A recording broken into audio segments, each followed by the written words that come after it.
Labvakar. Jā, ja ir vēlmi, var nākt tuvāk. Paldies panelistiem, ka ir piekrituši nākt un piedalīties šodienas diskusijā. Paldies autorijai. Atkārtošos jau no iepriekšējās vienas sanāksmes. Prieks, ka auditorijā ir vairāk dalībnieku nekā panelī. Tas ir arī labs rādītājs, jo ir bijis dažādi. Jā. Arī IPMNet formā ir bijis. Tā izaugsme ir bijusi tā, arī ar dažām grūtībām, kādas ir bijušas. Vai ne? Un šodienas diskusija ir veltīta biobankām un biobanku lomu precīzijas medicīnā. Turklāt, ņemot vērā arī, ka biobankas nav tikai vienkārši materiāla krātuvs, bet tie ir arī paraugu saistītie dati. Tās ir milz iespējas, kas brīžiem šķiet, ka vēl nav izmantotas. Un to mēs arī šodien mēģināsim noskaidrot. Tā, vispirms pieteikšu šodienas mūsu runātājus. Sāksim ar Aigu Balodi, kur ir Veselības ministrijas valsts sekretāres vietniece, tātad digitālās un pārmaiņu vadības jautājumos. Ja. Kaspars Grosu, IQVIA. IQVIA, nemaldos, ir lielākais uzņēmums, kurš nodrošina veselības datus, viņa analīze un pētniecību tieši kā pakalpojumu veselības jomā. Profesors Jānis Kloviņš. Lai nesauktu visas tos amatus un tās institūcijas, teikšu, tas ir biomedicīnas pētījumu un studiju centrs. Pats būtiskākais, ka profesors vada precīzijas medicīnas grupu šajā institūtā. Madara Tirzīte, Rīgas Austrumu Kliniskās universitātes slimnīcas zinātnes daļas vadītāja. Tātad arī medicīnas zinātņu doktore. Un Juris Beikmans, un kā jau mums ierasts, pacienta balss ir ārkārtīgi svarīga, un daudzās diskusijās tiek uzsvērts, ka viņai būtu jābūt vairāk, un mums ar to kopā ir jāaug. Un Juris Beikmans arī, lai nesauktu atkal gan saknes, gan visas citas organizācijas, ir Reto slimību alianses valdes priekšsēdētājs. Viens krēsls ir. Es atļaušos pieminēt, mēs ļoti gaidījām arī parlamentārieti Ingrīdu Circeni. Mēs gan zinām, ka šodien ir sēde un varbūt visādi. Un varbūt vajadzība, ka tomēr sēdē ir jābūt, lai būtu kvorums, lai varētu balsot. Un tas varētu būt tas iemesls, kāpēc nebija iespēja apmeklēt šo paneļu diskusiju. Ķeramies klāt. Zināt kā, es sākumā labprāt pajautātu katram no klātesošajām, kas tad bija iemesls, kāpēc piekritāt nākt uz šo sarunu? Kas tad jūsu pusē ir bijis tas pats būtiskākais? Man jau šķiet, ka jāsāk no virzītāja, vai ne? Ka tas ir pats sākums, jo kāpēc mēs esam šeit patiesībā, teikšu tā, redziet, biobankas nav nekāds jaunums Latvijā, viņas pastāv pāris gadu desmitus, un, protams, ir šī iedzīvotāja genoma datubāze, kas bieži vien daudziem tiek asociēta kā tā vienīgā biobanka valstī. Patiesībā biobankas ir diezgan daudz, visām slimnīcām ir biobankas un tam līdzīgi. Un pateicoties arī šim fórumam, ir redzams, ka tā uzmanība biobankām ir pievērsta krietni lielāka, jo atminamos, ka par biobankām mēs jau runājam arī pašā pirmajā precīzijas medicīnas fórumā jau 2022. Gadā.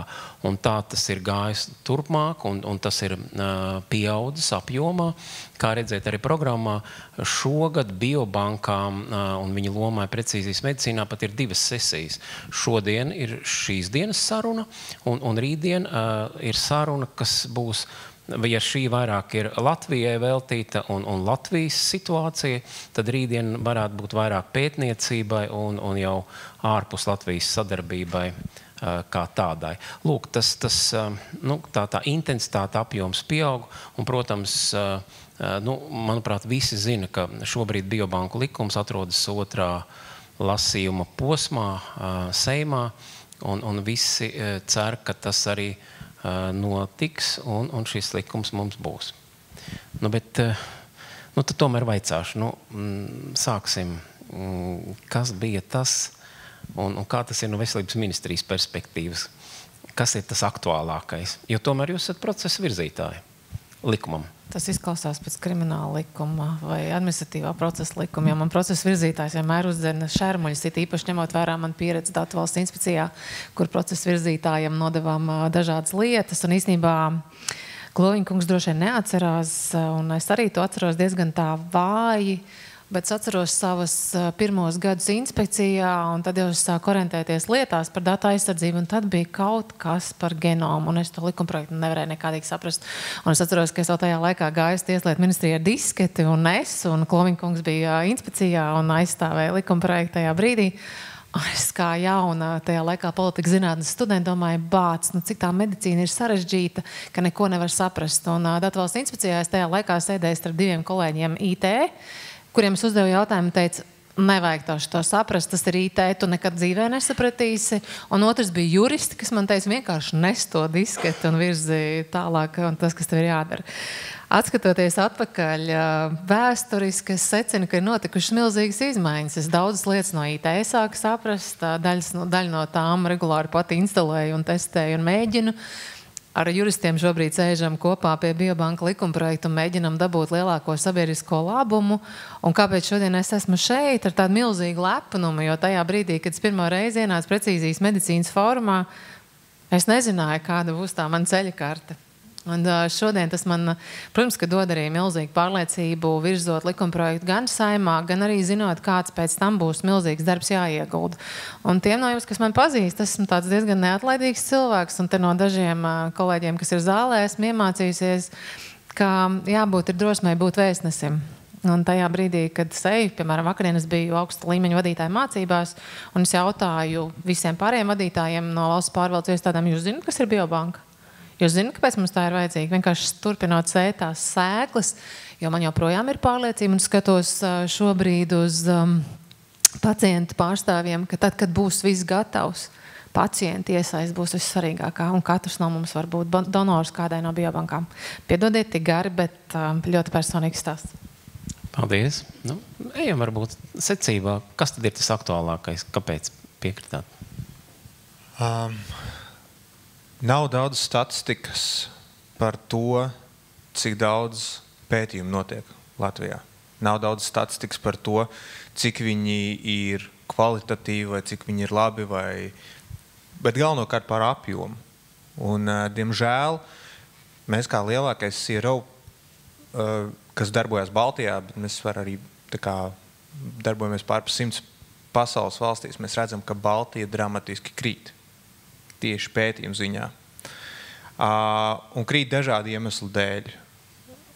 Vēlāk arī būs statistika, es iedošu, bet tas, manuprāt, ir svarīgi runāt par šīm lietām. Un šie iemesli, kāpēc tas krīt, ir daudz un dažādi, un šeit es atsaukšos to, ko Aiga teica, daļēji ir tas, ka iespējams, ka mēs par maz zinām. Mēs par maz zinām, kādā veidā ir jāveic pētījumi, mēs par maz zinām, kādā veidā tikt pie datiem. Mēs par maz zinām, kas tie tādi ir, kādus pētījumus mēs varam veikt un kādus mēs nevaram veikt. Genoma bankas ir viens no ceļiem, kādā veidā mēs to varam uzlabot. Un šodien īstenībā arī iepriekšējā panelī jau izskanēja gandrīz no visiem slimnīcu pārstāvjiem tieši šī tēma par to, kad mums ir par maz pētījumu, mums ir par maz pētījumu Bekusā, mums ir par maz pētījumu, iespējams, es rakusu, tur droši vien izteiksies kolēģi, bet attiecīgi tiešām arī reģionos un visur citur. Un pētījumi ir ļoti liela sadaļa no mūsu pašu know-how, no mūsu pašu, ko mēs varam mūsu platumgrādos izdarīt. Un saprotams, ka arī Genoma bankas ir, varētu teikt, ka tāds ļoti liels pamats tam, ko mēs varam izdarīt. Tāpēc arī šeit. Paldies. Un, profesor, jums būtu savādi aicāt šādu jautājumu, bet tomēr mēģināt atbildēt. Jā, un laikam es varētu aizrunāties ļoti gari, tīpaši man tiešām vajag uzjundīt diezgan daudz tās atmiņas, un tiešām esmu Biobanku jomā patiesībā vēl pirms oficiāli apstiprināta tika valsts iedzīvotāju genoma datubāze kopš 2003. gada, kad mēs sākām šo infrastruktūru veidot, jā. un pāris lietas. Tas, laikam, tas būtiskākais ir, bet noteikti mēs pieskārsimies tas, kas ir aktuālākais likumdošana vispārējais. Ja? Bet es domāju, tas būtiskākais, ko es gribētu pieminēt, kad es esmu redzējis tiešām šo evolūciju. Gan ir daudz izmaiņas, kā biobankas saprot un viņu lomu saprot gan pasaulē, gan šeit Latvijā. Ja? Šeit Latvijā tiešām tas mainījies no tā, kad vispirms ir jāpaskaidro, kāpēc jūs vispār kaut ko tādu darat, kas tas ir, un tas taču neizklausās kādam vajadzīgs. Ja? No tā, ka tas jau laikam ir pazudis. Visi saprot, ka tas ir vajadzīgs, un mēs ejam tajā virzienā. Ja? Un tiešām tur tajā procesā ir bijis vajadzīgi diezgan daudz drosmes, jo es varu tomēr nelielu tādu vēsturiskā atkāpi. Es atceros situāciju, kad mēs tiešām tagad ir jāveido, bet tie bija SPKC darbinieki, kad mēs vienojāmies par šo te reģistru izveidi, un viņi bija atnākuši ar sarakstiņu, kādas vēl nepieciešamas darbības, lai kas vēl jāizdara likumdošanā un tam līdzīgi. Un tas paņems vēl 2 gadus, un tad tālāk mēs nevaram. Ja? Un tad, laikam, es tomēr saņēmu to drosmi teikt, nē, mēs tā nedarīsim, mēs dibināsim to tagad, un labi, ka tā izdarīju. Es domāju, ka neviens no tām izmaiņām, diemžēl, vēl joprojām nav ieviesušās. Ja? Un es ceru, ka tomēr tas jaunais likums atrasinās daudzās juridiskās nesakārtotības, kas bija tajā jomā. Ja? Bet es domāju, tiešām tas mums galvenais, uz ko vajadzētu koncentrēties, uz to, ka mēs visi saprotam, ka biobankas ir vajadzīgs, un tas jāveido kā liels sadarbības projekts, kas jāveido tiešām vienotā Latvijā, mums šeit vienotā biobanku tīklā, kur mēs tiešām nedaram lietas paralēli, un darba tur pietiek visiem. Ja? Tas ir gan katrai slimnīcai tomēr vajag savu biobanku, un man liels prieks, ka tas notiek un tas attīstās, un ka mēs atrodam kopēju valodu, mēs varam pamācīties viens no otra un attīstīt tās lietas. Es domāju, funkcionāli mums ir jāskatās, tas ir tas galvenais mērķis, un savukārt tiešām jācer, ka mēs visi savienojamies kopā un tomēr kaut kā nolobējam to likuma apstiprināšanu, kurš jau ir tiešām tam sunim ir ļoti liela asta izaugusi. Jā. Paldies. Un kā jau mēs te dzirdējām pirms brīža, ka pat resoru kolēģiem var vaicāt, kas ir biobanka, vai ne? Man ir tāda pieņēmums, ka daudzi runājot par biobankām tiešām neiedomājas, ka slimnīcās viņas ir. Un tās ir visdaudzskaitlīgākās biobankas valstī. Kā tad ir no slimnīcas perspektīvas? Labdien, paldies par uzaicinājumu. Un pirmkārt, es esmu šeit tam dēļ, ka paldies par uzaicinājumu.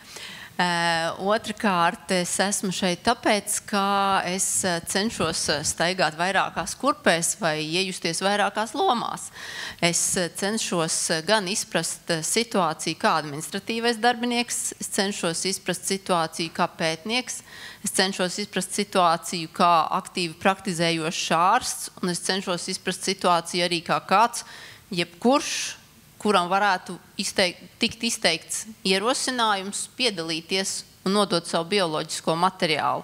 Mēs varētu teikt pacients, bet nevienmēr tas būs pacients. Tas varētu būt arī brīvprātīgais, kurš nav slims, bet vēlās savu bioloģisko materiālu nodot glabāšanai biobankā. Un tāpēc droši vien arī es esmu uzaicināta šeit. Paldies. Un galavārds, kā vienmēr, daļa no jums iespējams zina, ka Juris Beikmans arī tiesības speciālists un arī tiesības zinātņu doktors, bet šeit viņš nerunās par to likuma projekta virzību un šķēršļiem. Jurim pavisam citu lomu šodien. Acīm redzot, acīm redzot, mums ir jāskatās uz tā, ka jebkura jautājuma mēs varam apskatīt no dažādām pusēm. Un reizēm es šo savu profesionālo skatu punktu varu neredzēt to, ko kāds cits to var redzēt. Un ja es atceros, ka pacienti un arī nepacienti var būt dažādu jomu pārstāvi, tad viņi ar šo savu skata punktu var pateikt, klau, man šeit kaut kas trūkst vai šeit kaut kas nav īsti pareizi. Un tad virzot jebkuru likumprojektu arī par biobankām, ja mēs runājam, tad mēs varam pateikt, ka šeit kaut kas ir labi, kaut kas nav tik labi, lai beigās mēs saņemtu to pēc Saeimas balsojuma, to labāko rezultātu, kas dotu sabiedrībai vislielāko pienesumu. Tas ir viens. Un otrs, protams, kad es gribētu, lai mēs izkāptu ārā no šī sava burbuļa. Jo, es saprotu, te ir cilvēki, kuri jau daudzus gadus ir šajā jomā. Es pagājušajā gadā pirmo reizi dzirdu vārdu biobankas, un es gribu saprast, kas ir mainījies, ko no tā es kā cilvēks vienkāršais varu iegūt, kāpēc man ir jāiesaistās, un vienkāršiem man saprotamiem vārdiem izstāstīt.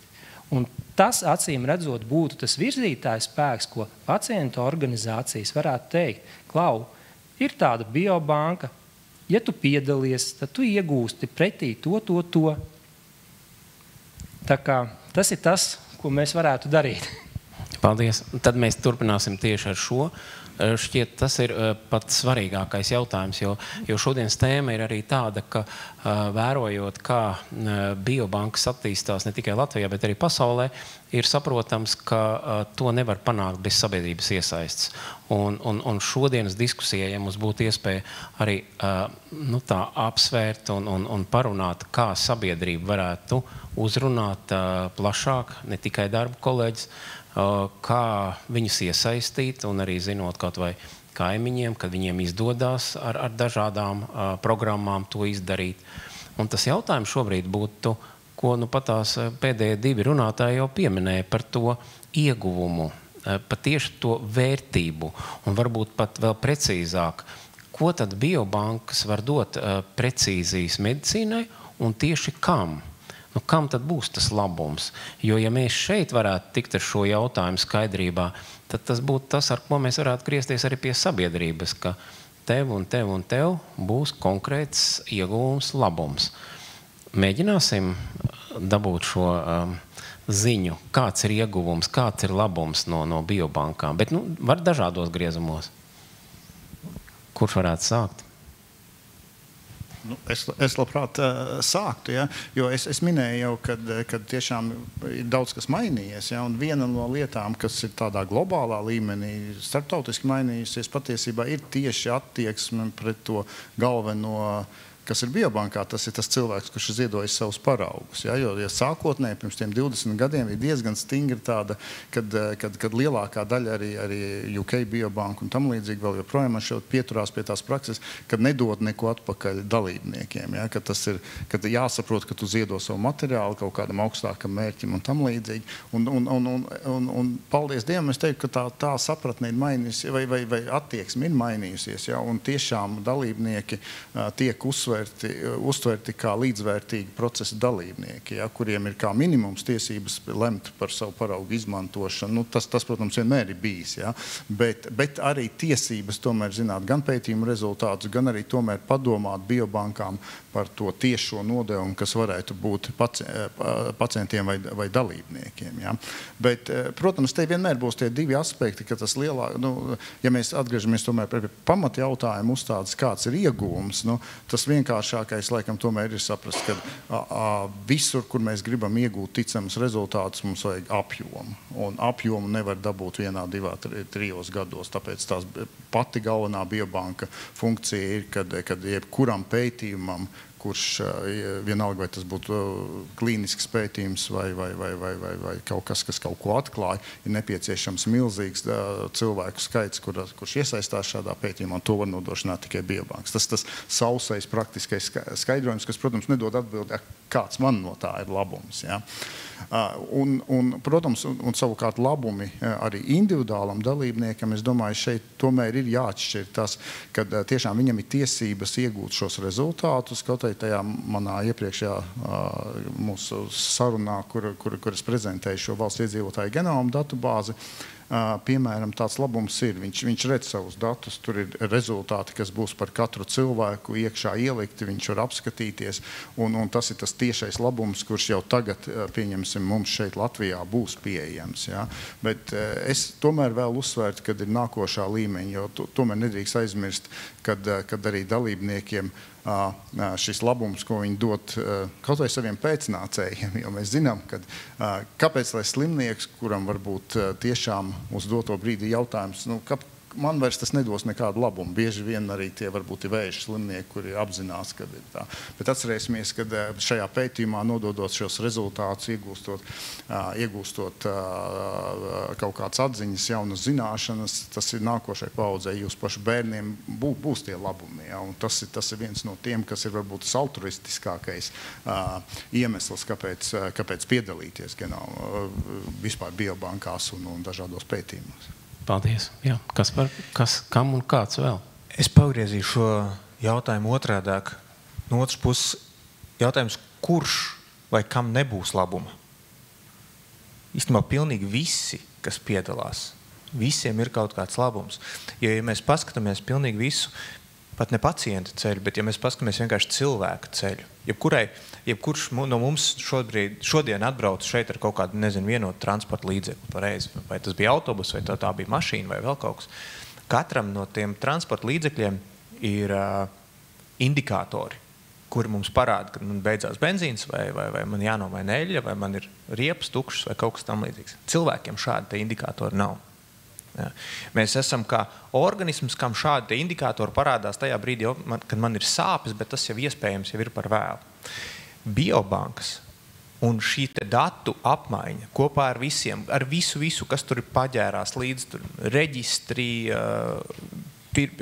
veselības dati, kas ir primārie veselības dati, sekundārie veselības dati, ja mēs paskatāmies uz visu šo kopumu, un ja mēs nodrošinām infrastruktūru, kur starp slimnīcām, starp veselības aprūpas iestādēm šie dati var plūst, un mēs tajā brīdī varam izveidot paši sev šos indikātorus, kad mēs varam zināt, kas ar mani notiks rīt, parīt, aizparīt, un varbūt pēc 10 gadiem pat.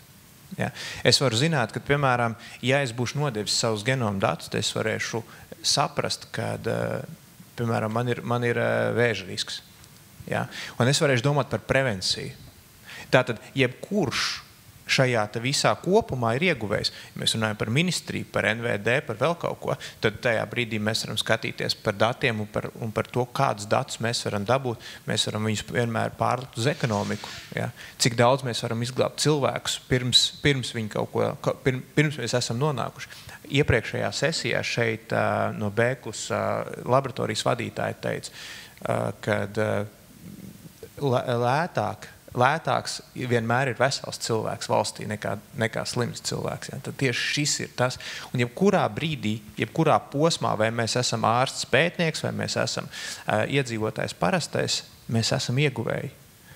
Tikai mums tas ir pirmkārt jānodrošina infrastruktūra, lai šie dati visur būtu pieejami un lai viņi būtu savstarpēji salāgojami, lai viņi būtu tulkojami, lai viņi būtu anonimizēti pie sekundāriem, pie pētījumiem, piemēram, un tā tālāk. Un otrs, tajā brīdī, kad tas cilvēks saņem šo informāciju, viņam viņu pareizi iztulkot. Paldies.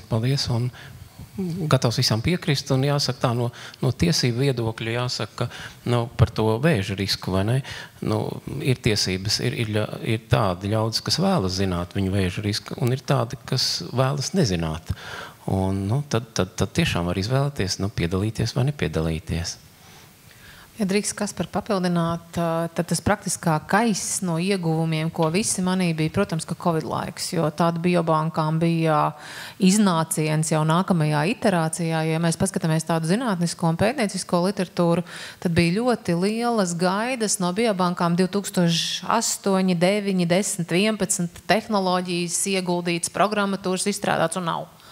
Un tad paiet zināms periods, ir uzkrāta šī pakse, un joprojām ir ļoti daudz zinātnisko rakstu par to, ja nebūtu biobanku, nebūtu arī Covidā ne tik ātri attiecīgi vakcinācija iespējama, ne arī diskusija par medikamentu daudz ātrāku izstrādi šodien un ne tikai pret Covid. Tā kā tas ir tāds praktiskais, kas mums jau ir bijis, bet te ir jāatsaucās uz Kloviņu kungu.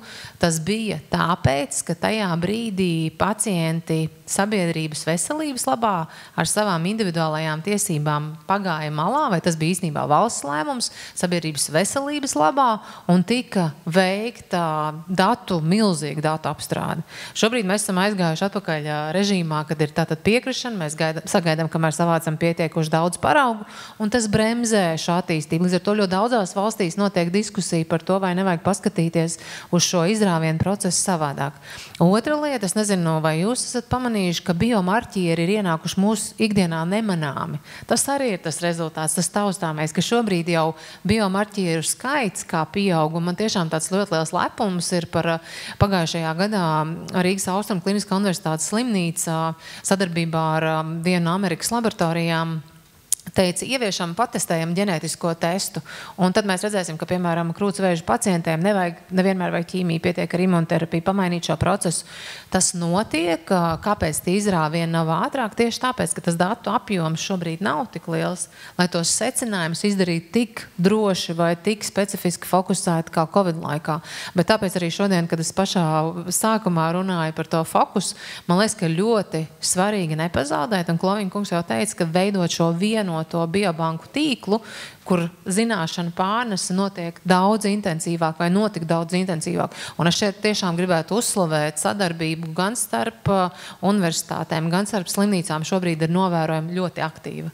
Un tas vieš cerības arī ikvienam no mums kā no pacienta perspektīvas. Paldies! Paldies. Tātad dzirdams pēcnācējiem būs labāk, iedzīvotājiem būs labāk. Par tiem labumiem vēl tā summāra, vai ne? Vai pētniekiem, vai slimnīcām, kam vēl būs kaut kāds ieguvums?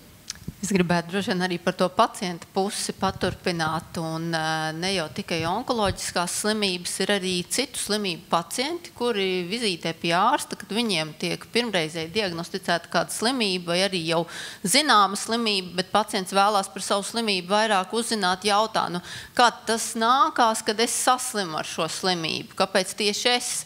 Un jā, ir zināmas slimību grupas, pa kurām ir diezgan populāri zināms, ka jā, tās ir saistīts ar kādu ģenētisku defektu. Ir tādas slimības, pa kurām mums ir zināms, jā, kaut kas ir atkarīgs no ģenētikas, kaut kas nav, kaut kas vēl nav izpētīts.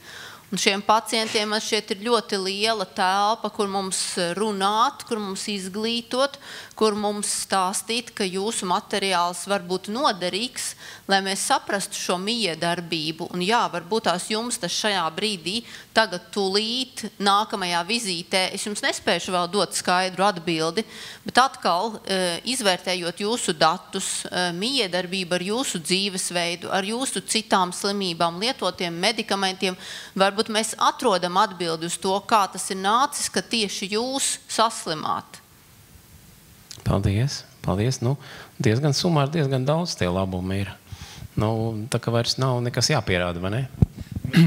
Es tiešām piekrīstu, kam tad nav labumu, ja mēģinam atrast. Labi. Jā, tas jau ir tas, ko ik viens cilvēks sagaida. Viņš saprot, viņš saslimis, tātad viņš grib zināt, vai viņa bērni, mazbērni arī saslims.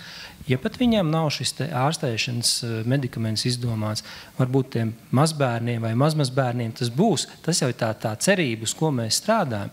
Jautājums ir, kā panākt, lai šis respondentu loks būtu pēc iespējas plašāks. Jo, ja mēs runājam par retām slimībām, tad šobrīd mums ir apmēram 20,000 pacientu reģistrētu, bet mēs lēšam, ka Latvijā varētu būt 6 līdz 8% no iedzīvotājiem, kad 100,000 plus mīnus. Līdz ar to, kur tad viņi ir? Iespējams, ka ejot šiem procesiem cauri, tad viņš saka, man kaut kas īsti nav skaidrs, es nododu savu materiālu, un viņš saņem pretī atbildi, ka, Klau, tev iespējams ir kāda no šīm retajām diagnozēm. Mēs nevaram tev palīdzēt šodien, bet iespējams mēs strādāsim uz nākotni. Un jo vairāk būs šo cilvēku ar konkrētu to diagnozi, jo acīm redzot zinātniekiem būs vieglāk atrast arī šo medikamentu. Bet, ja mēs skatāmies no tāda procesa viedokļa, tā, jūs man notirgojāt ideju, tagad pasakiet, kur man iet, kur es esmu gatavs iesaistīties, ko man darīt šobrīd, tagad. Paldies, tas par to pacientu iesaist. Man šķiet, ka visiem ir skaidrs un viensprātis, un auditorija arī neviens neprotestē, ka visiem būs iegūmi, bet pats aktuālākais jautājums šodien. Tātad procesā ir biobanku regulējums. Tātad biobanku likuma mēlnraksts šobrīd ir 2. lasījumā. Vaicājums, vai un kas būs labāk, ja šis regulējums stāsies spēkā? kas mainīsies tajā brīdī un kurām, nezinu, kuriem patērētājiem vai kuriem tad būs tieši vislabāk no tā? Es te negribētu nodalīt vienu no grupām, jo tad jūs to liņās man uzdosiet nākamo jautājumu par biobanku stratēģiju, vai tāda Latvijai būs vai nebūs, kas būs stratēģijas fokusā, un tur dalībvalsts Eiropā arī pat ļoti atšķirās. Ir dažas, kas, piemēram, ir konstatējuši, ka Alzheimer pacientu skaits tik ļoti pieaug un atstāja uz veselības budžetu ietekmi, ka tas ir tas biobanku uzdevums pēc iespējas strādāt, atrast agrīno diagnostiku, atrast medikamentus. Valstis ļoti dažādi skatās uz šo biobanku politiku. Ko dos likumprojekts? Pirmkārt, šobrīd mums nav biobanku likumprojektu regulējumu, un tad tas atšķirīgais, ko mēs ar šo likumprojektu darām, kad mēs vienkopus vienā likumprojektā iekļaujam gan pētniecības mērķi, tas ir tas, par ko minēja arī Juris, ka gatavs nodot un pēc vienalga cik gadiem, bet lai ir labāka sabiedrībai kopumā, un tādi jau šobrīd diagnostikā izmantojamais. Un tas ir tas, par ko visbiežāk runā Valds Ābols, un tas ir tas, ko Bērnu kliniskā universitātes slimnīca šobrīd strauji virzās. Tātad ārstniecības procesā es varu atgriezties, var turpināt analizēt un atrast šo te precīzāko vai medikamentu vai kopumā pacientam pieiet jau daudz personificētāk. Tātad likumprojekts aptver šos divus mērķus, noteiks nosacījumus biobanku pārzinim vai turētājiem un arī pacienta vai šajā gadījumā fiziskas personas, jo mēs nonācām līdz slēdzienam, ka ik viens var būt donors, un lai nebūtu starp donoriem atkal ļoti sarežģīts juridiskais diskurss, tātad būs fiziska persona, kas piekrīt savā bioloģiskā parauga nodošanai. Un līdz ar to likumprojekts ievieš skaidrību arī biobanku turētājiem, jo šobrīd nav skaidrs, es drīkstu ar šo informācijas sistēmu savietot biobanku, nedrīkst. Kur ir robeža? Kāda ir mana atbildība? Kas notiek? Vai es drīkstu sadarboties ar Kloviņa kunga vai īsti nedrīkstu? Tas ir ievieš šo te juridisko skaidrību, un mums kādēļ vēl ir vajadzīgs biobanku likumprojekts.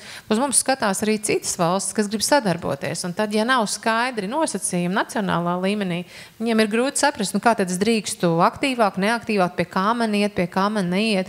Tā kā nav tā, ka likumprojektam stājoties spēkā tuņās atvērsies entās jaunās biobankas. Tas sakārtos procesu, kas šobrīd jau ir, bet skaidrāk nosakot gan pārziņa, gan arī ikviena individa tiesības, pienākums un arī jautājumi par biobanku likvidāciju. Jo, piemēram, tas arī nav noslēpums. Biobankas ir sarežģītas, kompleksas institūcijas, dārgi uzturams, un, piemēram, Lietuvā pēc tam jau ar ministru kabineta noteikumiem ir noteikts, pie kādas situācijas ir glābjama biobanka, tad, kad iestājās, piemēram, stunda X vai vēl kaut kāds cits. Reizēm dabas katastrofa ir tā, kas liek pieņemt lēmumu, ka biobankas slēdzam, tāpēc, ka vairs nav iespējams to atjaunot. Tā kā tiks sakārtot vairāk tādi jautājumi, kas šobrīd vairāk uz parašu tiesībām nekā uz precīza normatīva aktu. Un otrs ir, šie paraugu saistītie dati, arī būtiski saprast, pie kādiem nosacījumiem un kur es varu zināt, kā pacients, kur tad man iet, kas vēl tur bija iekšā tajā lādītē, kur šobrīd visiem ir nezinām. Bet kas prasti vienlaikus gribu pateikt tādu otru lietu, ir milzīgas ekspektācijas no biobankām. Un tas ir tas, kur zinātnieki droši vien mums teiks, beidziet mūs bakstīt, stumdīt, ļaujiet mums izpētīt, jo tas arī visās valstīs ir tas spiediens. Kad būs, rīt būs, kad būs. Un tas ir tas sarežģītais jautājums, droši vien, ka arī politikas veidotājiem, kur atbildēt citām ministrijām, citām iestādēm, kad mēs virzam finansējumu, lai turpinātu izpētīt, un tas ir mums savukārt parādīt, kur ir jau konkrēti mainīta ārstniecības process, parādīt šos rezultātus, ka tie ir šobrīd. Tā kā tas būs mūsu visu aktīvs darbs, un kam lomā spēlējam, īstenībā vislabāk to rāda pētījumi, ko arī Rovīts kundze ar kolēģiem ir veikuši, ka tieši vārds, ko pacients nodod pacientam un pastāst par to. Tā kā pacientu lomā arī pēc biobanku likumprojekta stāšanās būs vislielākā. Paldies. Grūti kaut ko piebilst vēl. Jā, tiešām ļoti precīzi raksturojums, ko likumprojekts dos. Es tiešām varbūt no sautīgā viedokļa, no mūsu biobankas viedokļa, ja, pirmkārt varētu teikt, ka it kā jau tā bija vienīgā biobanka, kura bija daudz maz aprakstīta iepriekšējā likumdošanā. Bet tur ir vairākas problēmas. Tiešām, tas nepieļāva šo tīklošanos, nepieļāva tādas kaut kādas normālas attiecības starp biobankām un tiešām joma bija nesakārtota. bet arī daudzi no šiem nosacījumiem, kas bija vecajā likumā, bija ļoti absurdi novecojuši un vispārējais. Ja? Un tagad jaunais likuma projekts to ļoti labi tiešām arī sakārto. Tā, ka tas, es domāju, ir pats galvenais. Ja? Paldies. Un es redzēju, ka šeit notika arī izkāpšana ārpus Latvijas situācijas, ka tā ir taisnība, jo jebkurš ārvalstu partneris primāri paskatās regulējumā. Tātad, vai ir droši darboties un sadarboties. Un tas gandrīz ir kā pirmais tas pārbaudas slieksnis, un ja likumdošana neatbalsta sadarbošanos, tālākie soļi nenotiek kā tādi. Gandrīz vai jāprasa tā, bet tad mēs saprotam, ka būtu labums, būtu regulējums, bet vai mēs šeit esošie, varbūt arī zālē esošie, vai mēs varam kaut ko darīt, lai tomēr tas virzītos labāk uz priekšu, jo tagad nestāstīsim to visu pagātni, cik tas ilgi jau notiek, vai ne, bet dotajā brīdī. Vai būtu kaut kādi soļi, vēl kādas grupas, vēl kādas iniciatīvas, kurš varētu aizstāvēt šo? Jā, Juri, lūdzu. Es domāju, ka varbūt ar pirmo vienkāršāko soli šeit sākot šo diskusiju, tik daudz labas lietas mēs dzirdējām. Katram mums ir šis redzējums, ko mēs iegūstam, bet ar vienkārši, es varbūt nosaukt viņu par kampaņu, kurā cilvēkiem visiem Latvijā pastāstīt, klau, nāc un iesaisties šajā procesā, jo iegūs visi. Un, ja cilvēks zina, tad viņš piedalās. Šobrīd es pieļauju, ka lielākā daļa, ja viņam pateikt biobanku, tu vispār tādu vārdu es dzirdēšu, es nezinu, kas tāds ir.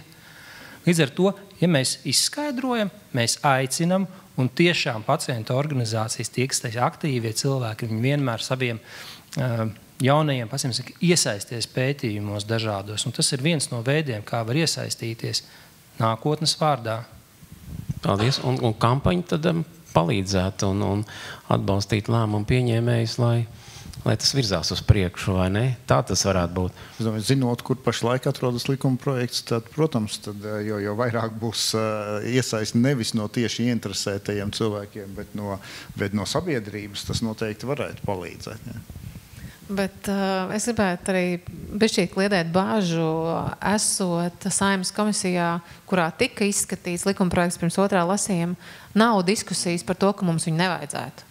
Ja diskusijas tieši par to, ko Juris saka, tad ir ceļa karte. Es esmu aktīvs iedzīvotājs, kur man iet? Kur man iet vienā gadījumā, kur man iet otrā? Es esmu filantrops, gribu ziedot naudu biobankas attīstībai, kur man iet? Un vairāk bija šie praktiskie jautājumi, uz kuriem mums ir jāatbild, un vairākas normas bija jāprecizē tieši no juridiskās skaidrības viedokļa. Bet teikt, ka mums kādu Saeimas komisijā būtu jāpārliecina, ka tas ir nepieciešams, mums drīzāk ir jātur tās 3 atbildes. Diagnostikā, ko darīsiet un kāds būs labums, un pētniecībā, kas ir tās 3 lietas, kur Latvija šobrīd varbūt sadarbībā, varbūt atšķirībā no citām valstīm, tūlīt dosies. Vienkārši tā pārliecība tam lielajam labumam. Es pat teiktu, ka ir gaidas ne tikai no tā likuma projekta, bet no rezultāta Saeimā. Tas ir skaidrs, un es jau dzirdēju par to, ka zinātnieki ir noguruši no tā, ko no viņiem sagaida. Bet es domāju, viņi arī saprot, ka citādi politiski nevar to izvirzīt cauri, kā tikai ar mazliet pārspīlētiem solījumiem, nedaudz uzzīmējot tādu skaistāku to nākotnes bildi. Citādi nebūtu iespējams, vai ne? Zinām, man šķiet, ka pie šitā runājot mums vispār kā latviešiem vajadzētu vairāk iemācīties būt ar mārketingu, varētu tā to nosaukt. Jo pa lielam mums ir ļoti daudz lietas un iniciatīvas, kas notiek, kas ir tiešām ok, kas ir tiešām labas. Ja, un ja mēs mēs katrā benchmarkā, kur mēs redzam, mēs salīdzinamies ar lietuviešiem un igauņiem. Un, piemēram, ja mēs paskatāmies overall, tad tajā pašā Igaunijā mēs strādājam Igaunijā, un tur ir tādi paši cilvēki, tur ir sistēmas tādas pašas, tur ir labi, viņi ir nedaudz digitālāk nekā mēs. Ja, bet ja mēs tā tiešām paskatāmies, viņiem ir pieeja tādiem pašiem datiem, tikpat daudz. Jā, viņiem ir lielāka biobanka. Kāpēc? Viņiem ir vairāk iesaistīti. Kāpēc? Tāpēc, ka viņi nodarbojas ar mārketingu daudz labāk. Viņi māk tiem pašiem pacientiem daudz labāk to nopārdot. Viņi māk izstāstīt to labumu daudz labāk. Mēs kaut kā esam tik ļoti bīkli un tik ļoti klusi par to, kad mēs par to nezinām. Pat kā Kloviņa kungs pagājušajā gadā mēs šeit runājām par miljonus genomu projektu. Ja? Iesaistījās cik daudz cilvēku no Latvijas? Kopumā 3500. Jā, Igaunijā visticamāk bija daudz vairāk. Bet arī tā ir iniciatīva, ko Eiropas Savienība piedāvāja, ja pareizi saprotu, vai ne, bez maksas piedalīties šajā te projektā. Es arī biju viens no donoriem tajā skaitā, kur procesā jau tev arī izskaidroja, kāpēc nodot to savu to visu. Te, protams, lai būtu skaidrība, tad, protams, mums valsts iedzīvotāju genoma datubāzē ir vairāk nekā 3500, tie 43,000 pašlaik tieši cilvēki. Ja? Protams, šajā brīdī nevar nepieminēt to atšķirību arī, cik finansējuma apjomā, kas bija Igaunijai un mums. Ja? Un tas, protams, bet to domu, ko tu tikko pateici, manuprāt, ir pilnīgi pareizi. Ja? Jo tas, kāpēc Igaunijā šī lieta ir populāra, nav tāpēc, ka viņiem ir atrisināts visas problēmas medicīnā, bet tāpēc, ka viņiem ir interesanti to darīt. Viņi tam ir noticējuši pavisam citu iemeslu dēļ. Šie visi stāsti, kad arī šie rezultāti, kas tiek atpakaļ līdz cilvēkam, viņi varbūt nav izmantojami medicīnā, bet cilvēks jūtas kā daļa no projekta. Kaut vai tāda pilnīgi medicīnā nekam nederīga lieta, kāds mans procents no neandertāliešu genoma ir manā genomā, izklausās Igaunijā vispopulārākā lieta, ko neviens nevarēja. Ko man pat teica, viņi ļoti ilgi domāja, vai vispār to likt, jo tas ir tāds nenozīmīgs rezultāts, bet ar to visi dalās. Es dzirdēju stāstus, jā, kur, kad puiši iet uz krogu, tad izmaksā tas, kuram ir vislielākais procents neandertāliešu genoma. Jā, droši. Es vēlējos papildināt vēl par atpazīstamību ne tikai pacientu vidū, bet arī atpazīstamību ārstu vidū, jo ne visi ārsti ir pētnieki un ne visi pētnieki ir ārsti. Un tam ceļam vajadzētu būt arī skaidram un atpazīstamībai ārstu vidū, ka šādas biobankas ir, ka mēs aicinām, mēs vēlamies, mēs sagaidām, un lai ārstam arī, pie kura pacients aiziet, vai varbūt tas pat atkal nav pacients, bet tas ir ģimenes ārsta reģistrā esošs iedzīvotājs, kurš iet uz savām regulārajām pārbaudēm bez zināmas slimības un bez domas, ka viņam tiks tūlītās atrasta kāda slimība, bet tad arī ģimenes ārsts ir informēts, ka šādu cilvēku var iesaistīt. Un arī cilvēku, kuram nav šī slimība, tātad, kurai bez maz vai jau uz pieres ir rakstīts, šeit ir kāda ģenētiska problēma, ka arī tādu cilvēku var iesaistīt. Līdz ar to arī atpazīstamība ārstu vidū. Jā, kad es atsaucos tiem sagurušajiem zinātniekiem, ļoti atvainojos varbūt nepārāk labu izteiksmes formu, bet tas nāca tiešām no šiem akadēmiskajiem rakstiem, kur jautā ar šo mūžīgo spiedienu, un tad arī tas jautājums, ko Kaspars minēja par finansējumu. Kam tad finansēt biobankas, ņemot vērā, ka tas ir dārgs, sarežģīts process un kas visu laiku attīstās. Tā nav viena un tā pati biobanka, kas bija vakar. Atkal rītdien nāks jaunas tehnoloģijas, jaunas datu apstrādes, jaunie medikamenti. Mēs visu laiku virzamies uz priekšu un ieguldam ļoti. Un ja mēs kalkulējam atpakaļ, cik cilvēkiem mēs palīdzējam un visu laiku šādi elpojam zinātniekiem pakausī, tas ir tas, ko viņi saka. Tad ļaujiet mums pētīt, mēs labāk 3 reizes lēnāk, bet izpētam, nevis ielecam kaut kur ātri un nepārdomāt. Bet gribēju bišķīt stāstu uz otru pusi pārvērst. Un tad ir valstis, kas saka, mēs saprotam šo milzīgo vērtību biobankām, un mēs saprotam, ka ir jāiesaist daudz vairāk pacientu. Un tad ir dažādi veidi, kā to pieeju mainīt. Es nezinu, cik daudz no jums zina, ko nozīmē burtu salikums smēk. Jā, tātad medicīniskā ētikas komisija, kas dod atļauju pētījumiem. Un ir dažas valstis, kur šajās komisijās ir pacientu organizācija pārstāvi. un IT kompāniju pārstāvi. Un nevis tāpēc, ka viņi saprot ļoti labi par biobanku, bet vienkārši, lai būtu informēti, lai saprastu un iesaistītos. Jo tās iesaistas iespējas ir dažādas. Un varbūt, ka mums arī jābūt ir šeit tādiem drosmīgākiem Latvijas gadījumā, tur, kur mums ir biobankas, padomāt par šo iespēju. Un tur jau nav vajadzīgs normatīvais akts, lai pacientu pārstāvji būtu klātesoši. Jo Latvija esot tik maziņa, mēs tiešām viens otru drīz varēsim apstaigāt un painformēt, kas notiek biobankās. Bet tas stāsts kopā veidojamais ir ļoti daudz kā nezinām. Un tāpēc es apskaužu vienmēr Kloviņu kungu, ka viņš ļoti mierīgi stāsta, skaidro un parāda arī laika grafiku, kad varēja ko izdarīt. Bet šobrīd tiešām tās tehnoloģijas, kas ienāk, ļauj mums ātrāk analizēt datus un dažādāk. Un es ļoti ceru, ka mums pavisam drīz būs arī pašiem savu biobanku zinātnieki, kas tādus redzēja Lietuvā, un viņi sāk pirms 5 gadiem lēnītēm attīstīja savu biobanku. Šobrīd viņiem ir biobanku tehniķis, kas trenē mākslīgā intelekta rīku, un viņiem jau ir redzējums tālāk, kā attīstīties. Tā kā attīstās arī šī tehnoloģiskā puse ļoti. Un mēs vairs nerunājam tikai par medicīnas perspektīvu, bet kā Latvija var palikt interesanti arī tehnoloģiju uzņēmumu. Es varbūt, man diemžēl jāskrien uz lekciju vēl tepat Latvijas universitātē, un tāpēc es varbūt to pēdējo vēl pateikšu. Un tiešām te ir ļoti labi, ka, manuprāt, mums šis likums nebūtu jāgaida ar kaut kādu milzīgu finansējumu, ka tagad mēs darīsim tā kā UK Biobank kaut ko pilnīgi jaunu. Es domāju, ka pirmkārt ir svarīgākas valsts lietas, ko darīt. Jā.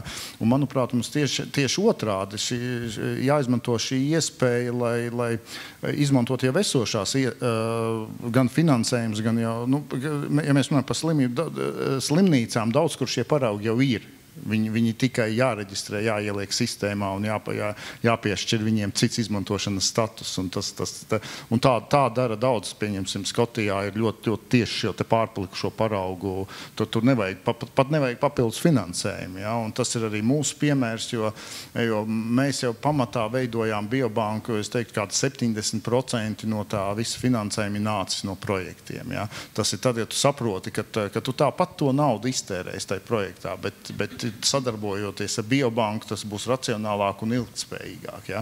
Un es domāju, tieši šādi racionāli pārskrīnējot. Un visbeidzot, man šeit viens no galvenajiem ir tīpaši tiem cilvēkiem, kas plāno tās biobankas, ir uzreiz domāt, kā tie paraugi tiks izmantot, kāds ir tas mērķis. Ja? Nekas nav sliktāks kā biobanka ar daudz paraugiem. Vislabākā biobanka, kā bieži saka, ir tukša biobanka, jo cilvēki viņu izmanto. Ja?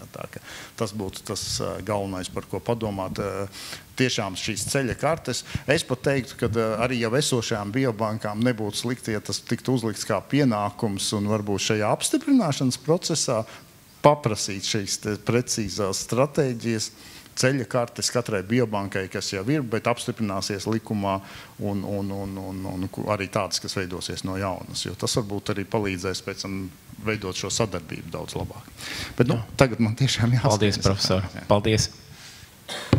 Vēl tagad šī pauzē gribētu arī pateikt to, ka ja no auditorijas būtu kāds jautājums, ļoti labprāt dzirdētu, kāda ir nedrošība par kaut ko, tūlīt tās iedosim mikrofonu. Kaspar?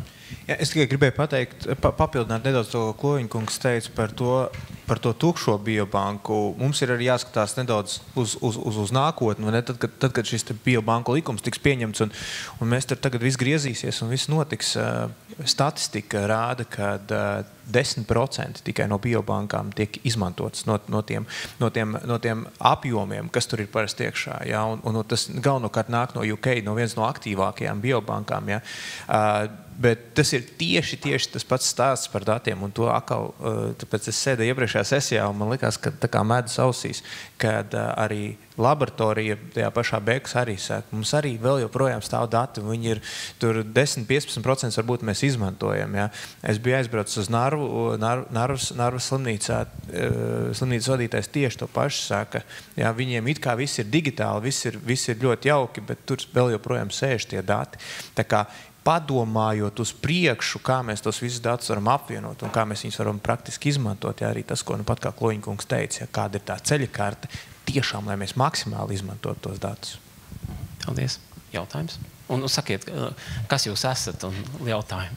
Jā, sveiki, Ilze Elber, no Biomedicīnas centra, vispār no profesora Kloviņa zinātniskās grupas. Viņš tieši pašpēja aizmakt, bet tas mans jautājums, jūs no vienas puses runājat par mārketingu, par to, ka vispār sabiedrība ir jāizglīto, kas, manuprāt, tur ir vēl divi aspekti. Viens ir izglītot un skaidrot, kas ir biobanka un kāpēc viņi vispār ir labi, bet tad tie ir izskanēja, kad vajadzētu, lai tie cilvēki nāk, lai viņi ir veseli, lai nav tikai tad, kad viss ir slikti. Tad mans tas jautājums, vai jūsuprāt šobrīd Latvijas biobankas ir gatavas tam, ka ja tiešām būtu situācija, kad mums ir kvalitatīvs mārketings un pēkšņi tagad nāk ne tikai 10, ne tikai pārsimts, bet varbūt 1000 cilvēku saka, es gribu tagad būt biobankā. Vai mēs to varam finansiāli, resursu ziņā vispārējais, un kas būtu mums jāizdara, lai mums to tiešām varētu īstenot? Vai kāds gatavs atbildēt, vai kaut ko to pagriezt? Es droši vien varētu sākt varbūt tās par tiem resursiem. Man šķiet, ka rākus nav tāda diena, ka mēs, ja ne to skaļi nepateiktu, tad pie sevis nedomātu par to, ka tajā brīnišķīgajā nākotnes stundā, ka viss iesgriezdamies, tad vai tiešām mums pietiks resursu un kā mēs līdz tiem resursiem tiksim un kā mēs viņus uzturēsim un domāsim vēl tālāk par nākotni. Līdz ar to šis noteikti ir aktuāls jautājums un par to tiek domāts. Piekrītu jums arī par šo pacientu veselības pratības veicināšanu un ne tikai pacientu, bet arī tātad šo veselo individu, kas noteikti arī ir joma, kur vēl ir daudz darāma. Paldies. Es domāju, ka tas atbilst arī tas, ko Kaspars teica, kādam mērķim mēs to darām. Jo biobankā vienkārši rakusā par 10% ar katru gadu palielināt kolonoskopijā izņemto polipu skaitu, pats par sevi, ja tam nav tālāka mērķa, nenes pievienoto vērtību. Bet es domāju, ka vēl viena lieta, par ko mums varbūt būtu jārunā daudz skaidrāk un daudz aktīvāk par to, kā veselības aprūpe mainās. Ja mēs jau dzirdam to stāstu, ka kāds no mūsu paziņām vai radiniekiem nonāk slimnīcā, un tad mēs redzam tās lielās lietas, ko rāda televīzijā pēkšņi. Un jautājums, kuri dzird vai dzird? Un es gribētu teikt, ka tā transformācija, kas ir notikusi veselības aprūpē Latvijā, ir milzīga. Un jārāda būt tā lielā bilde un tāda pamatojuma, ko biobanka ir palīdzējusi, lai mēs būtu tur, kur esam šodien un iet vēl tālāk. Un tad arī tie paraugi gradēti pret konkrēto mērķu grupu, jo nav nekas slikts kā Banka Baltijā biobankas kontekstā, ka viss sastājās un grib to lielo labumu rītdien. Tas nav par to. Bet kopumā runāt un izglītot sabiedrību, jo ir divi pētījumi, Kloviņa kungs aizgāja, man liekas, viena aptāja bija 10. gads, viena 19. gads, viens bija Eurostat dati, ka Latvijā iedzīvotāji ļoti labprāt gribēja piedalīties, bet bija neatbildētais jautājums. Un kas pēc tam, kas būs, kā man informēs, un tas, ko Kloviņa kungs minēja par šo informācijas pieejamību mājaslapām, biobankām, arī likumprojekts paredzēs, ka ir jānodrošina informēšana par to, kāds būs rezultāts, ko mēs daram, lai kopumā gan šo caurspīdīgumu sekmētu, gan arī informācijas pieejamību. Jo šobrīd atrast informāciju ir sarežģīti. Ir skaidrs, ka viens pētījums ir beidzies, jautājums, kas notiek tālāk. Bet es teiktu, ka katrs no mums var piedalīties procesā, un es tiešām ļoti lepojos ar to, ko ārsti, medicīnas personāls un arī atbalsta personāls ir, es saprotu, ar projektiem, bet tomēr Latvijā paspējuši izveidot. Tas ir daudz. Es šeit piekomentēšu un atbildu uz jūsu jautājumu ir nē. Man personiskā pieredze, mums nav kapacitātes pašreiz. Mums nav kapacitātes, lai izdarītu to pašu, ko nu pat kā Aiga teica. Es esmu pats nodevu savus bioloģisko materiālu pagājušā gada novembrī. Un es vakardien ar Kloviņu kungu runāju, kur ir? Nav. Un es pilnībā jūs saprotu. Jums nav laika izsūtīt 3400 e-pastus katram cilvēkam, plus vēl izsekvencēt visu. Un tur tas nav tā, ka, zin kā asins analīzes, kur tev ir, 20, 30 dažādi marķieri. Ja, tas ir tomēr pietiekami apjomīgs un liels darbs, un vēl nekļūdīties tur. Ja. Bet tajā pašā brīdī es gribu teikt, ka tāpat kā visās industrijās, mums ir jāskatās uz to, ko tehnoloģijas var izdarīt.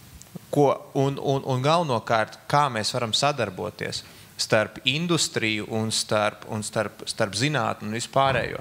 Tā statistika, ko es gribēju pateikt, ir graujoša. Mēs esam viens no lielākajiem pētījumu veicējiem Baltijā, Un Baltijā mums tātad pīķis bija pats augstākais punkts bija 19. gadā. Tātad mēs izņemam tur Covid laukā, jo tur viss nokrit zemē, bet tātad pīķis, ja mēs tagad paskatāmies no tā pīķa, uz šodienu mums pētījumi ir nokrituši pa 50% visā Baltijā.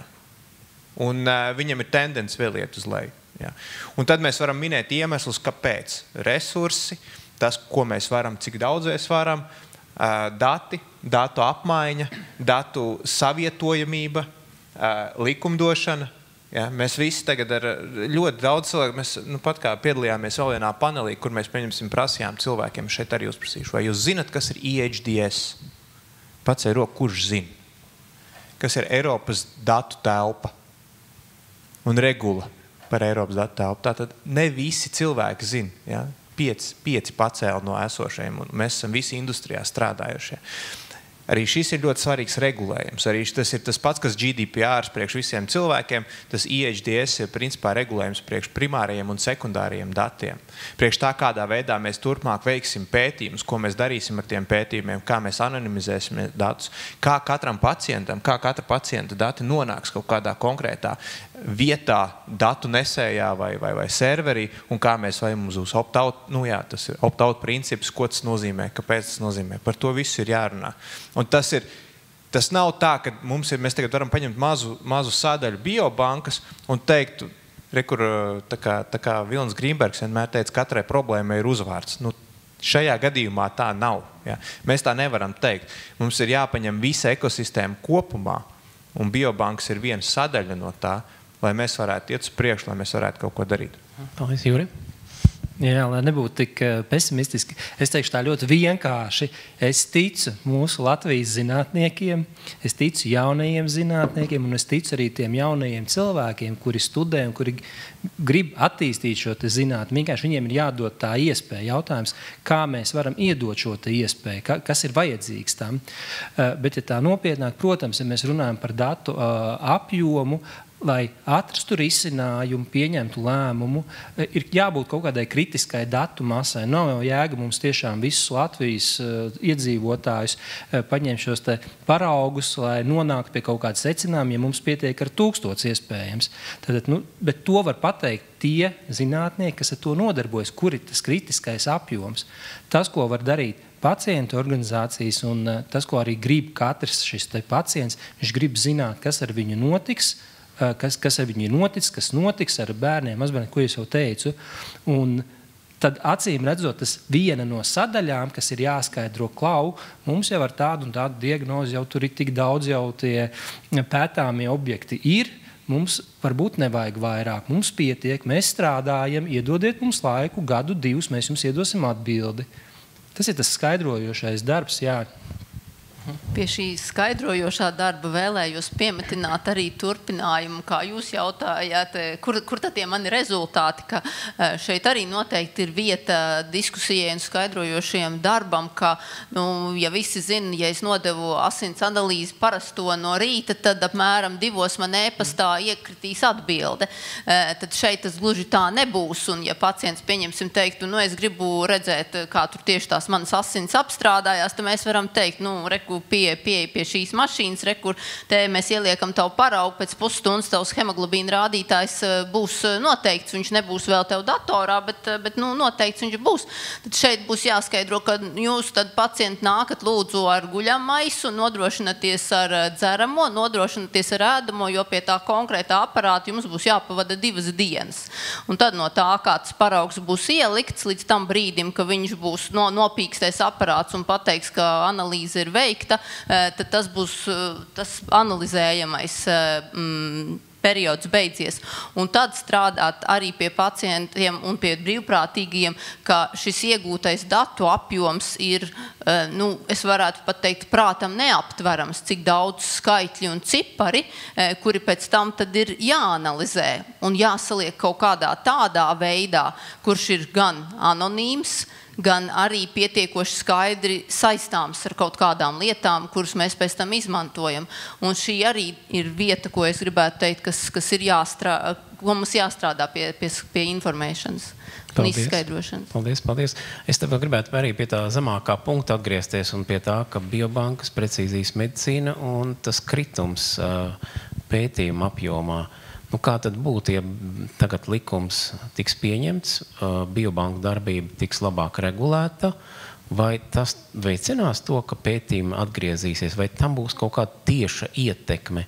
Jo precīzijas medicīnai pētījumi būtu ārkārtīgi svarīgi. Vai tur nebūs tāda tieša korelācija? Kādas ir pārdomas par šo? Gribētos ticēt, ka tas palīdzēs. Jo tas vienmēr ir tā, ka tad, kad lielais, vienalga, vai tas ir zāļu ražotājs vai medicīna tehnoloģija ražotājs, ka viņš nāk un jautā par pētījumiem, viņi vienmēr skatās, kur es varēšu dabūt visātrāk, vislabākos un viskvalitatīvākos datus par kaut kādām konkrētām pacientu kohortām vai vēl kaut kur. Un atkal šis ir kopums. Mēs nevaram to skatīties tikai vienā griezumā. Piemēram, mums būtu ļoti laba pacientu kohorta ar salīdzinoši daudz datiem, ja šie dati būtu savstarpēji salāgojami, ja viņi ir strukturēti, un ja viņi ir tajā skaitā arī anonimizēti, tad visticamāk šie pētījumi patām no mūsējiem, no mūsu pētniekiem var iet tālāk un arī var nākt ārzemju pētījumi pie mums. Jo mums Latvijā, Lietuvā un Igaunijā ļoti augstas raudzes, ļoti kvalitatīvi un ātri strādājoši pētnieki. Un tas ir tāpēc, ka mēs esam mazas valstis, mēs ļoti ātri varam tikt pie daudz lietām klāt. Tas ir mūsu bonus. Tas ir, ja pieņemsim lielajiem pētniekam ir jāiet uz Vāciju, tad viņš zina, ka viņam tur 90, 80, 90% viss būs papīrā vēl joprojām. Viņam būs tomēr jānoraksta tas viss, un tas paņem daudz vairāk laika un resursu. Savukārt uz Igauniju, Latviju vai Lietuvu atbraukt, kur tomēr viss ir daudz digitālāk.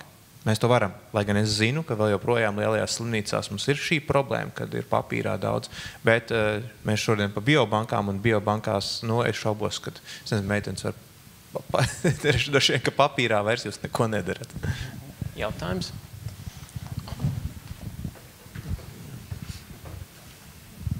Jā. Kaspar, man atklāti sakot pārsteidz šitais kritums par 50%. Vai ir kaut kāda analīze par to, kas bija tie pētījumi 19. gadā? Kas būtu tas 100% un kas viņi tagad, jo, kur es darbojos, man drīzāk tāds sajūta, ka attīstās diezgan interesanti pētniecība, kas balstās arī uz datiem. Līdz ar to es tiešām, tas statistika 100 uz 50 man neko neizsaka. Es gribētu zināt kvalitatīvi, par ko ir runa. Ne tikai likums, kas izskaidro to kritumu un tā tālāk, bet kas ir tas, kuru dati jūs saņemāt caur film vai ļāvāt izmantot? Varbūt tas būtu interesanti zināt mazliet precīzāk.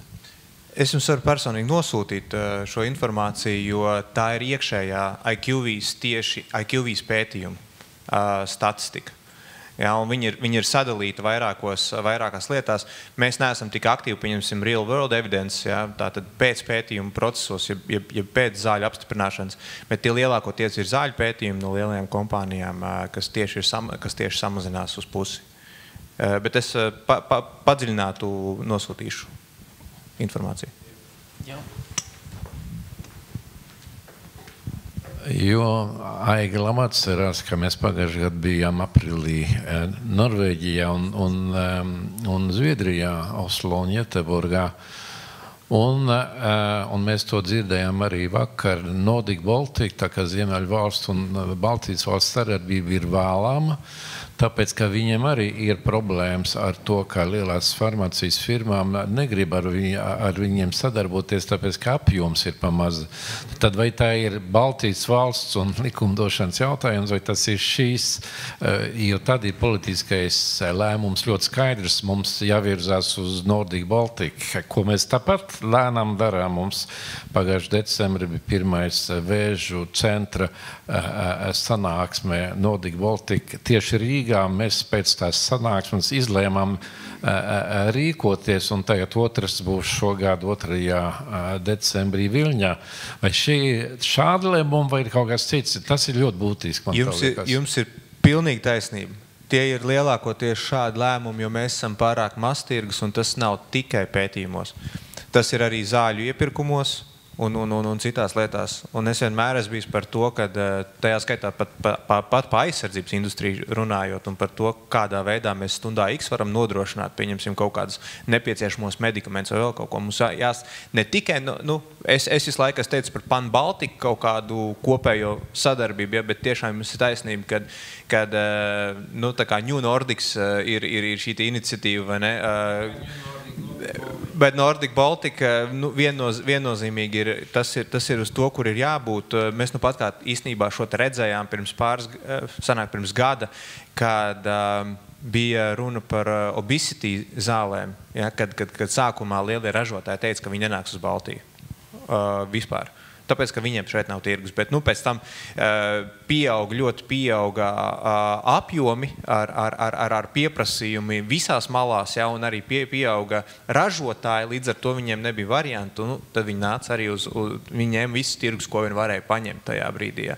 Bet šāds risks pastāv, un tas ir pētījumos, un tas ir zālēs. Jā, taisnība. Paldies, te jau sāk izklausīties, ka pētnieki un pētījumi ir visieinteresētākie biobanku regulējumā, un lai viņas labi attīk. Kā ir vispār slimnīcas skatījums, ja regulējums būs sakārtots, vai kaut kas slimnīcas pusē paplašināsies, vai tā slimnīcas biobanka būs tāda pat kā līdz šim, ar tādu pašu rutīnu? Es gribētu atgriezties pie tā, ko jau Balotas kundze iepriekš teica, ka tas būs lielisks pamats, mugurkauls, lai visi justos droši strādāt šī sfērā. Gan ārsti, gan pētnieki, gan administratīvie darbinieki. Līdz ar to, jā, noteikti slimnīcā mēs ļoti gaidām šo stipro plecu un šo drošo mugurkaulu. Paldies. Man patīk tas jautājums arī par kapacitāti, kas notikt, ja pēkšņi būtu tāda kampaņa. Mēs jau te pieminējām Igaunijas kampaņu.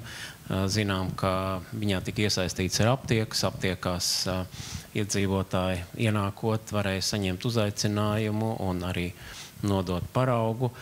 Protams, tur bija vajadzīgs finansējums, lai tāda kampaņa būtu. Viņi tāpatās nevarēja būt. Un, man ir pat 2 jautājumi vienlaicīgi, vai mums ir domas, kur mēs varētu atrast finansējumu šādai kampaņai, lai stiprinātu biobankas, bet vēl būtiskāk regulējumam stājoties spēkā.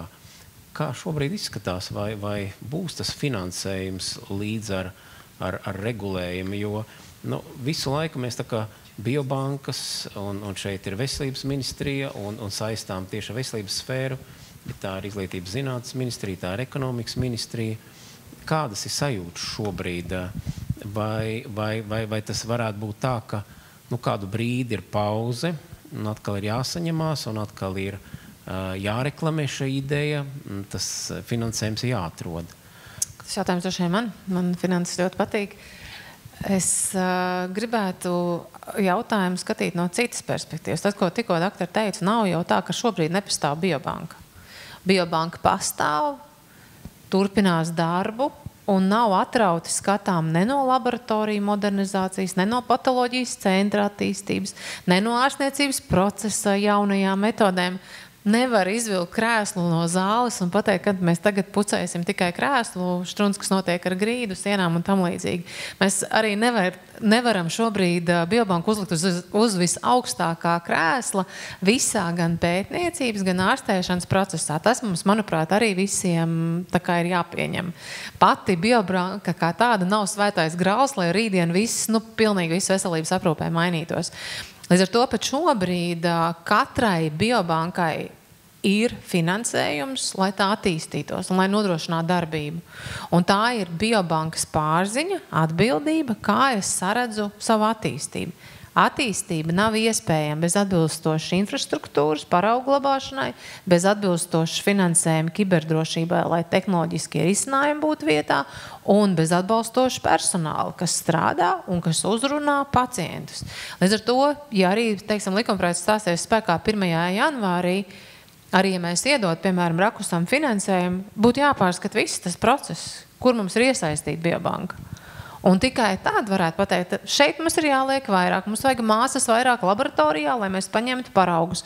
Tas process ir jāskatās tādējādi kopā. Mēs esam paņēmuši vienu tēmu biobankas, bet atceramies, ka tā ir daļa no veselības aprūpes, kļūst par daļu no diagnostikas un ir lielā mērā pētniecības sastāvdaļa. Tā kā es teiktu, ka tas finansējums pat nebūtu būtiskākais, bet es tāpat kā, piemēram, Rolands uzdeva jautājumus, viņš ļoti labi pārzina franču valodu. Un ja viņš nekad nepateikt man, ka viņš zina franču valodu, es nevarētu gūt no tā labumu, jo, ja man sadarbības partners runā tikai franču valodā, tad es viņu lūkšu palīgā. Šobrīd tāpat ir arī ar biobankām. Nekur jau nav pazudis biobanku stāsts. Kāpēc mēs esam? Ko mēs darām? Kāds ir labums no mums? Un tad jau ir nākamais solis, ka, protams, mēs varam runāt ar ģimenes ārstiem, mēs varam runāt ar speciālistiem, kā tas labums nonāk līdz pacientam un kāpēc pacientam vajag iesaistīties. Bet arī no tādas milzīgas kampaņas, ka mēs rītdien pasakām, ar 1. janvāru drīkst būt biobankas, stāsts nav par to, un varbūt arī tādējādi mums pat nevajadzētu šo jautājumu skatīties. Es vēl vienreiz grieztos atpakaļ pie tā stāsta, kā mainās veselības aprūpe, un es redzu, sēžam auditorijā, kā reizes minēja krūts vēzi un ģenētiskos testus. Tas ir sadaļa no tā, un tad ir jautājums, kam vajag naudu vairāk ģenētiskiem testiem vai tieši biobankai.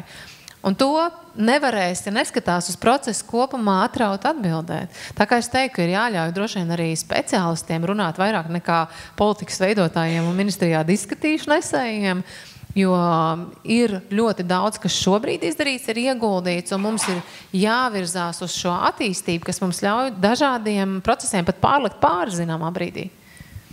Paldies. Man šķiet, izsmeļoši. Nevajag vairs nevienam šo papildināt. Paldies. Nobijāties, bet Kloviņa kungs aizskrēja. Mums īstenībā ir vienošanās ar Kloviņa kungu, ka viņi arī no šīs savas vēsturiskās perspektīvas ir gatavi pastāstīt, kā mums ir veicies, kas mums ir izveidots un kā virzīties tālāk. Tā kā es ceru, ka tā kampaņa varbūt nebūs tik viļņveidīga vai tik masveidīga, bet ka par to ir jārunā katram vairāk un ir jārunā ne tikai ar mediķiem, bet arī visās iespējamās citās sajiet formātos un jāmeklē finansējums, kur es zinu, ka ir daudz jauni, talantīgi Latvijas jaunieši, kas saka, kur var ieguldīt, kur tad ir tā biobanka, kur man ieguldīt resursus. Hei, es zinu zinātnieku no Francijas, kas strādā pie tāda un tāda jautājuma. Piemēram, pirmdien Latvijas pārstāvs no CERN nāks runāt par to, ka Latvija varētu sadarboties. Tikko mēs par to sākam runāt, tas vārds ir izskanējis vai latviešu valodā, vai franču valodā, un es domāju, ka sadarbības partneri mums būs daudz. Kā mēs nonācam atpakaļ pie sabiedrības un pie iesaistes, un man vairāk, ka te būtu jautājums no pacientu puses un arī no biobanku puses, vai vēl sabiedrībā pastāv aizspriedumi par, no iedzīvotāja puses, ka mani dati kaut kur būs uzglabāti, kas ar viņiem var notikt, vai tas jau, vai mēs esam izauguši jau citā līmenī, kur mēs šobrīd atrodamies, vai ir tie gadījumi vēl, kur aizspriedumi ir ietekmējuši? Es vēlētos teikt, ka cilvēki, ne tikai pacienti, arvien labāk apzinās par savu datu vērtību, un es gribētu teikt, ka tā ir laba tendence. Jā, citreizīt mums ir tamdēļ jātērē vairāk laiks skaidrojot, vairāk laiks skaidrojot pētniekiem, ārstiem, kāpēc tas process būs garāks, kāpēc ir vajadzīgs piekrišanas formā nevis 6 lapas, bet 8 lapas, jo mēs vēlamies tomēr nodrošināties, lai tas atkal jau par drošību, lai tas mums visiem būtu droši. Bet man gribētos ticēt, ka cilvēki saprot, ka mēs vēlamies sadarboties un ka neviens neko negrib, varbūt tādā prastā vārdā teikt, iesmērēt vai izvilkt kaut kādā netīrā veidā kaut kādus datus, un ka mēs strādājam tomēr augsta līmeņa akadēmiskā pētniecībā, kur nav kaut kādas nepārdomātas darbības, nesaskaņotas darbības, un mēs strādājam tāpēc, ka mēs esam pārdomājuši iepriekš un sapratuši, kāds būs vislabākais veids, kā darīt tieši to konkrēto darbu. Paldies. Vai no pacienta puses ir manīts kaut kur, jo tomēr jūs tiekaties, jūs runājat, un reizē mēs, kad esam visi kopā auditorijā, izskan arī tādi revolucionāri paziņojumi, un tās ir gan dažādas personības, bet kā kopumā? Jā, laikam, es nebūšu tāds klasiskais cilvēks, jo man tomēr tajā aizmugurē stāv tas tiesību zinātņu doktors mazlietiņās, un es lasu šos te likumus, un es viņus tulkoju, viņus interpretēju, un jā, joprojām ir cilvēki, kuri uzskata, ka viņu šie te dati tiek iespējams izmantoti ne tā, kā viņi to vēlētos, vai ka nepietiekami aizsargāti, bet no otras puses, ja mēs paskatāmies tos likumus, kas ir ceļš mums tagad pēdējie nāk, tur ļoti daudz tiek padomāts par to, lai cilvēkam šie te dati, kas tiek izmantoti, būtu tādā zināmā drošībā, gan tiesiskā, gan arī praktiskā, par to tiek domāts. Un līdz ar to no sava šī profesionālā skatu punkta, nevis kā pacienti, varbūt daudz, es teiktu, arī šeit ir šis skaidrojošais darbs par to, kā tie dati tiek sargāti, kā viņi tiek izmantoti. Lai nav šī te pārprastā kaut kāda interpretācija, jo bieži vien mēs saskaramies cilvēki, kad viņi pārprot tās vajadzības. Paldies. Šis skaits. Man jau tāda vēlme parādījās mazliet pasapņot, jo mēs te vairākās situācijās esam runājuši par to, ka jābūt iespēja ar datiem strādāt, viņus savietot, ar viņiem mainīties. Mēģināšu tā pajautāt. Sakiet, kā jums izskatās, piemēram, vai biobanku datus varētu savienot, piemēram, ar e-veselību? Vai tas būtu racionāli, iespējami, varbūt tās arī pasapņojot par to, ka ne tikai biobanku regulējums, arī veselības datu otrreizējās izmantošanas regulējums kādreiz būs. Kā būtu, ja būtu, vai būtu ieguvumi? Es uzreiz laikam gribu teikt, jā, man patīk sapņot, un, protams, kad es, kā cilvēks parastais, labprāt redzētu vienā vietā visu informāciju, kas attiecās uz mani. Un arī no biobankas un no citām vietām es gribu, lai es tur redzu, un, ja es rūpējos par savu veselību, es gribētu arī, lai mans ārstējošais varētu pieiet un redzēt no dažādām pusēm, teiksim, primitīva lieta, ja es uztaisu pārbaudi vienā poliklīnikā, man prasa, vai ārsts ir no šīs pašas poliklīnikas. Nē, tad viņš neredzēs šos datus, jums jādruk ārā un jāiet pie viņa ar izdrukātu lapiņu.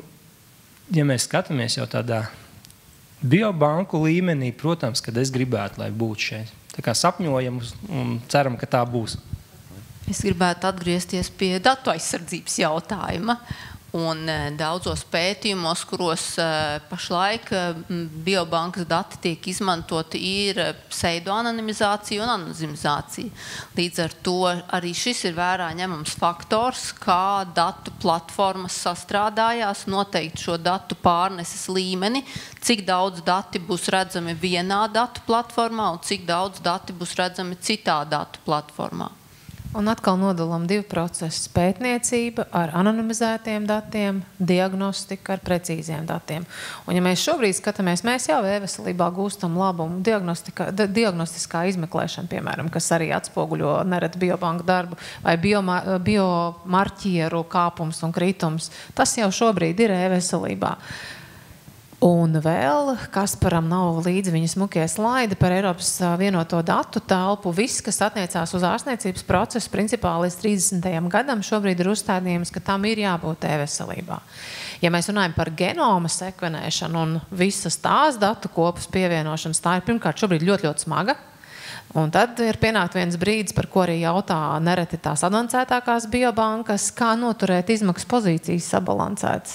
Jo tad ir tā, ka tu skrien un meklē finansējumu, kas pārsver visu pārējo. Un tas šobrīd par datu glabāšanu ir akūts jautājums. Kopumā mēs arī esam daudz runājuši Latvijas digitālo veselības centru, kā uzglabāt datus, turēt tos drošus, tas maksā.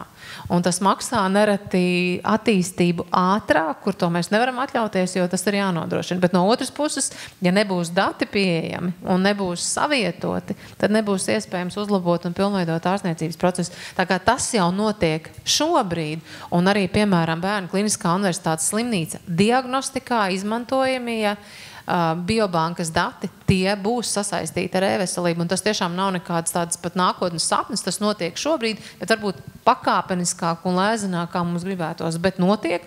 Aicinu visus joprojām savas analīzes kopš 24. gada skatīties e-veselībā, izmeklējumus e-veselībā, jo tur šī informācija ir, un te mēs atkal runājam par to uzticēšanos. Kad jūs pēdējo reizi bijāt e-veselībā? Pirms 10 gadiem, kad bija viss slikti, vai šogad? Arī parādam, kas mums ir, jo, piemēram, vizuālajai diagnostikai Eiropā ir tikai 6 valstis, kas var tikt klāt saviem datiem. Ar to mums ir jālepojas. Mēs tam tiekam klāt. Labi, vērts ir tomēr atsaukties uz ārstu, nevis pašam filozofēt, ko es visu tur varu saskatīt un ar mākslīgo intelektu atrast. Bet no otras puses, Latvijā digitālā veselība attīstās, un pirms varbūt mēs sakam, kas tur nestrādā, man arī kā lietotājiem daudzas lietas patiktos savādāk, bet tas attīstās, un īstenībā nākamajā gadā jau jābūt pirmajām lietām ikdienas lietotāji vai tā saucamā pacientu portālam būtu jābūt mobilajā aplikācijā izstrādātam lietojamam, bet jau šobrīd e-veselībā ir pamatdati pieejami, un ja nav pieejami, tad ir jājautā ārstam, kāpēc tu nelieto, kāpēc tu neievadi informāciju. Jā, manuprāt, kad sapņot vajag, un lai arī varbūt es kaut kur pirms tam biju pesimistiskāks, bet tā kopumā man tā liekas arī uzņēmē darbībā ir tā, ka no sākuma ir jābūt tam sapnim, tam tai lielai lietai, paskatoties, piemēram, uz ko vispār ir dati spējīgi, uz ko mākslīgais intelekts tagad ir spējīgs un ko mēs varam izdarīt, mums ir jāsapņo. Un tas sapnis ir, kad kaut kādā brīdī, tā kā es pašā sākumā teicu, mums tā e-veselība vai mums ir kaut kāds pašiem savs angliski saucās dashboards, ja, vai šis te instrumentu panelis, kur mēs varam pateikt, hei, Klau, varbūt tev vajadzētu pielikt pie muskuļu masas nedaudz, ja, jo pēc 40 muskuļu masas, piemēram, samazinās tur ar tādu un tādu intensitāti, varbūt tev vajadzētu aiziet uz zāli, ja, ka tev ir šie te ieteikumi, gan pacientu līmenī, gan arī mēs strādājam, mēs man esam vieni no vienīgajiem, kam ir akreditēta mākslīgā intelekta ārstu aplikācija priekš ārstiem, ko var iestrādāt iekšā HISā un ārstam viņš var dot pamatotus lēmumus uz pētījumiem balstītus ieteikumus. Ja. Protams, ārstam ir jāpieņem lēmums, bet uz pētījumiem balstītus ieteikumus. Un galu galā tādā galīgā sapnī aizejot, mēs nekad vēl neesam pametuši ideju par to, kad kaut kādā brīdī, neskatoties uz to, cik smagi tie dati vai kā viņi savā starpā pašreiz tur savietojās vai vēl kaut ko, mums būtu jādomā par tādu iniciatīvu kā digitālie dvīņi. Jo mēs tagad taisam digitālos dvīņus dažādās citās industrijās, lai paskatītos, kā varētu performēt šajā scenārijā vai šajā scenārijā, tad tieši uz to pašu arī iet pasaules zinātne un pasaules vadošie IT izstrādātāji, kas tieši ar veselības aprūpi strādā, kad mēs varam izveidot cilvēkam digitālo dvīni un pirms operācijas vai pēc operācijas mēs varam izpētīt, varbūt šādas antibiotikas tiešām nebūs vajadzīgas un tad tur apakšā ir ģenētiskais materiāls, tāpēc, kad viņam ir kaut kāda savienojums, kas nederēs kaut kādām konkrētām zālēm vai kaut ko tam līdzīgi. Un katra šī interakcija ar ārstu vai ar ķirurgu vai ar vienalga kādu pētījumu vai ko, tas jau ir pirmkārt priekš pacienta daudz drošāk. Un pirms tam jau ir iziet apmēram visi iespējamie scenāriji, kas vien varētu būt, vai tie ir labi vai slikti. Paldies. Es skatos, ka mēs pašā diskusijas nobeigumā esam nonākuši pie tādas tīras sapņošanas, kā būtu jābūt. Un turpinām sapņot, lai mums sapņi piepildās. Paldies diskusijas dalībniekiem, paldies auditorijai. Un tagad lūdzu aplausus.